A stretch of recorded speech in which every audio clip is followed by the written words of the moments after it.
చిన్న చిన్న సంతోషాలు ఆనందించే లోపే బాధలు నేనున్నానంటూ పలకరిస్తుంటాయి. అవునన్నా కాదన్నా బతికినంత కాలం బాధ మన జీవితంలో ఒక భాగమైపోతుంది. జీవితంలో ఎదగాలనుకున్న ప్రతి మనిషికి ఈ రెండూ తెలిసుండాలి. ఒకటి నేర్చుకోవడం, రెండు ఓర్చుకోవడం.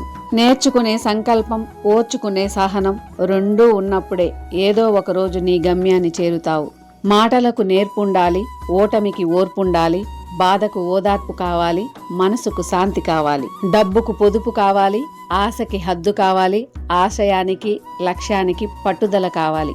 మనిషి అనగానే అన్నింటినీ ఓర్పుతో సమకూర్చుకోవాలి, నేర్పుతో జీవితాన్ని నెట్టుకురావాలి. ఒక్క విషయం గుర్తించుకో, నీ బలహీనత, నీ నిస్సహాయత, నీ చేతగానితనం ఇవన్నీ మరొక చోట బలంగా మారతాయి. కూలబడిన నిన్ను కంచులా మార్చగలవు. జీవితం ఇలా ఉండాలి, అలా ఉండాలి అని మనం అనుకుంటాం, కానీ ఏది ఎప్పుడు ఎలా జరగాలనేది ఆ భగవంతుని చేతిలో ఉంటుంది.